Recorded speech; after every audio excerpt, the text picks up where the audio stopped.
Dans le monde occidental, on se détruit la flore intestinale en mangeant jusqu'à 70% d'aliments transformés. L'énorme plaisir que procurent les aliments transformés est l'une des principales causes de l'accélération des maladies. Les gens ne sont pas correctement informés, ni à l'école ni plus tard. L'industrie en profite pour les bombarder de demi-vérités et pour leur vendre les produits qui vont avec.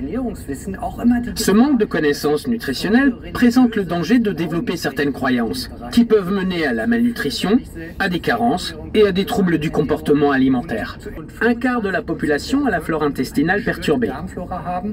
Et cette perturbation peut entraîner une foule de maladies, à commencer bien sûr par des maux de ventre. En d'autres termes, beaucoup de personnes ont une alimentation qui les rend malades, qui détraque leur flore intestinale et donc aboutit à toutes sortes d'inconforts et de maladies. Ces aliments ne fournissent pas à la population ce dont elle a vraiment besoin. Ils sont pauvres en fibres et notre flore intestinale a besoin de fibres pour être en bonne santé.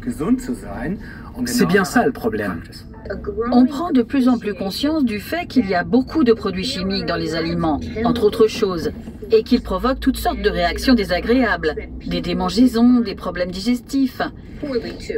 Ces substances ne sont pas considérées comme des allergènes alimentaires, et leur présence peut conduire à des diagnostics erronés. Si une personne fait une réaction après avoir mangé un aliment qui contient un produit chimique, elle peut penser qu'elle fait une allergie à cet aliment. Un test dira le contraire, mais elle continuera à avoir des problèmes digestifs. Ces problèmes ne sont pas liés à l'aliment en lui-même, mais aux produits chimiques qu'il contient. C'est un domaine de recherche en pleine expansion. Il est très complexe parce que nos aliments sont extrêmement transformés et contiennent énormément de substances chimiques. D'après le Dr Riddle, le fait de croire qu'il s'agit d'intolérance pousse les gens vers de mauvais remèdes. Au lieu d'adopter un régime plus équilibré, ils se tournent vers des produits de substitution et, ce faisant, renoncent à des aliments riches en nutriments essentiels. On est submergé de maladies liées à l'alimentation. Les méthodes qu'emploient les gens pour se soigner, qui sont celles que leur propose l'industrie, renvoient souvent à des croyances pseudo-religieuses quand elles ne relèvent pas du pur charlatanisme. La solution n'est pas de renoncer à tel ou tel ingrédient, mais d'avoir une alimentation globalement équilibrée, de manger plus de légumes, plus de fibres, plus d'aliments frais. Tu connais sûrement la règle des 5 fruits et légumes par jour. Cette recommandation est particulièrement appréciée par certains groupes, certains acteurs, notamment ceux qui vendent des fruits et légumes. Ce qui est intéressant, c'est de voir que cette règle change d'une région du globe à l'autre. Par exemple, dans les contrées nordiques, la règle des 5 fruits et légumes par jour est complétée par le poisson. Pourquoi? Parce que c'est important pour l'économie du pays. Les sciences nutritionnelles sont fortement influencées par les intérêts politiques, régionaux ou même nationaux. Les recommandations alimentaires changent continuellement. Pourquoi? Parce que la science fait de nouvelles découvertes, certes, mais aussi parce que l'industrie veut vendre ses produits.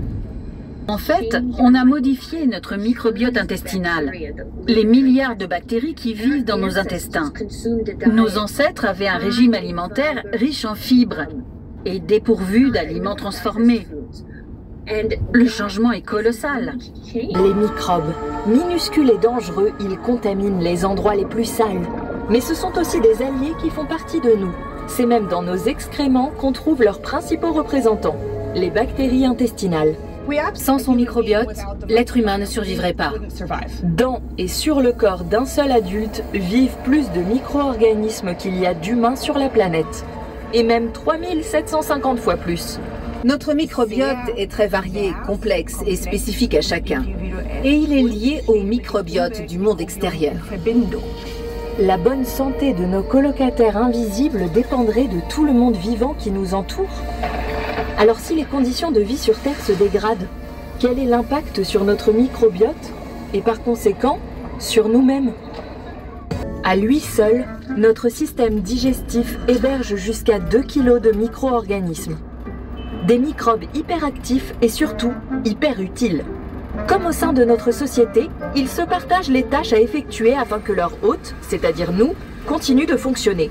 Ils produisent des vitamines, facilitent la digestion, influencent le métabolisme, renforcent le système immunitaire et combattent les agents pathogènes. Ces populations de microbes ne peuplent pas que l'intestin, mais aussi le nez, la bouche, le vagin, les poumons et la peau. Ce sont des communautés dynamiques et ouvertes. C'est là que les choses se compliquent. Car elles sont soumises au changement du milieu où elles vivent. Voilà pourquoi aucun microbiote ne ressemble à un autre. Nous avons tous des habitudes de vie différentes.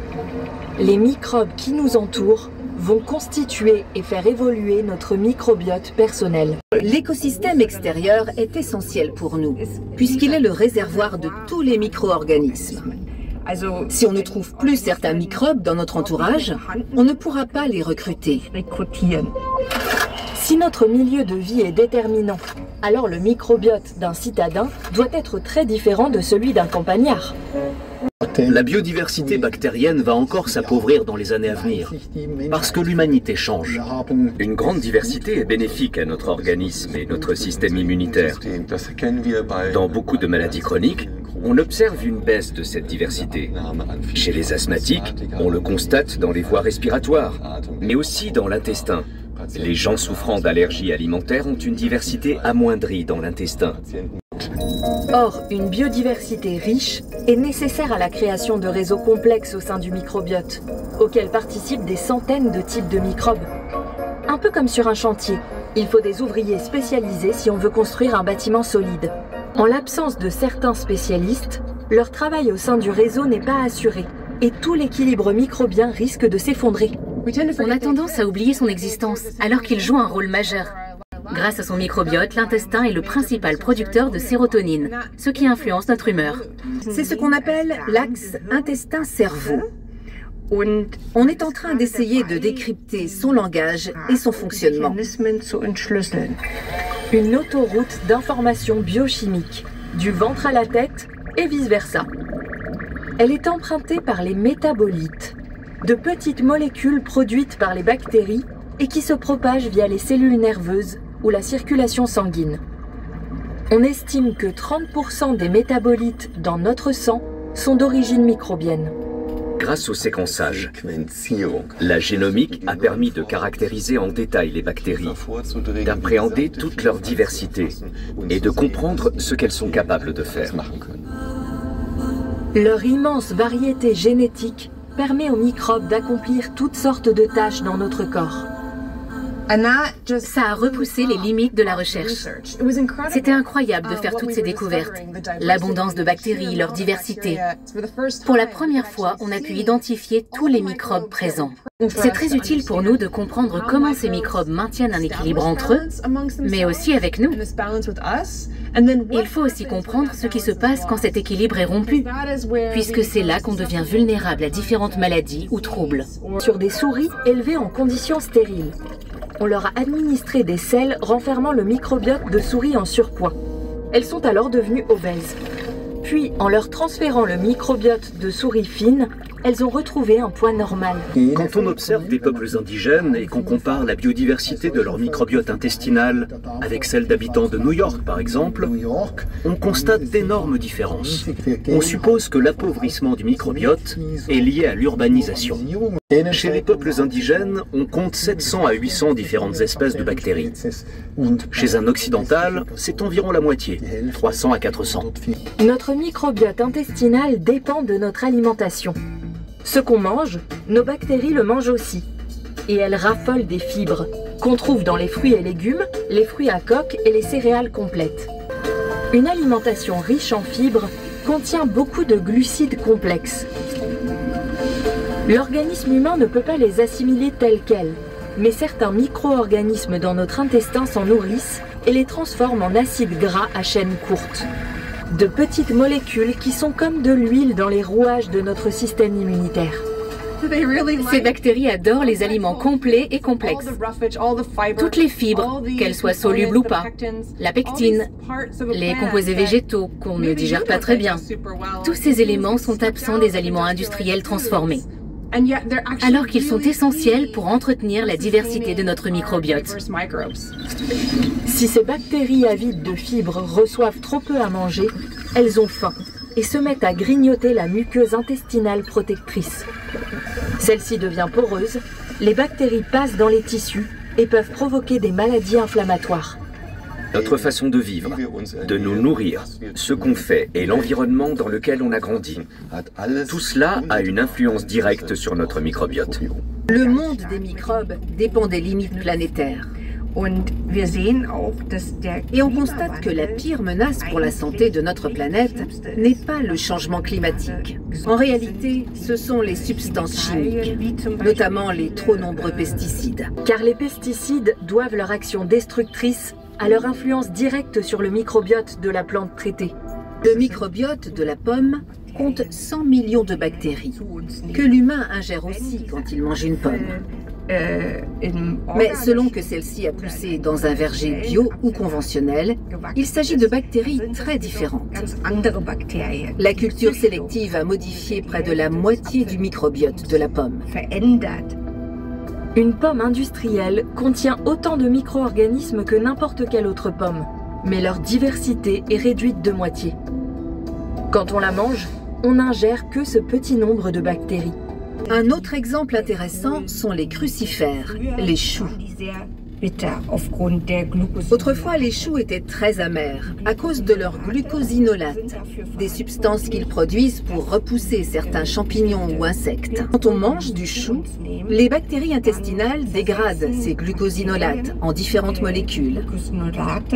Et certaines ont un effet préventif sur le cancer colorectal. Mais la culture sélective a supprimé ces glucosinolates, car la plupart des gens n'aimaient pas leur amertume. Le goût a primé sur la diversité microbienne. Résultat, les choux sont plus vulnérables face aux nuisibles, donc nécessitent plus de traitements, qui appauvrissent encore un peu plus le microbiote. Un vrai cercle vicieux. Quand on a une infection, les antibiotiques peuvent être très efficaces.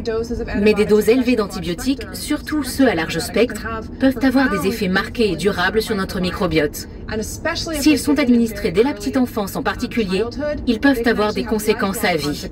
La première étape serait de ne plus ignorer notre microbiote, comme on l'a fait jusqu'à présent. Car sa survie dépend d'un environnement intact. Les changements qu'on inflige à notre planète se répercute aussi sur la vie qu'on porte en nous. Il faut voir la diversité de notre microbiote comme une assurance maladie pour notre propre santé. Une assurance maladie à laquelle nous devrions tous cotiser. Car la bonne nouvelle, c'est qu'à la différence de notre génome, on peut modifier notre microbiote avec nos habitudes de vie. À nous d'ajouter des microbes à notre menu. Un peu de saleté, des aliments fermentés, des fibres. Et surtout, sortir de notre bulle stérile pour aller se frotter au vaste monde.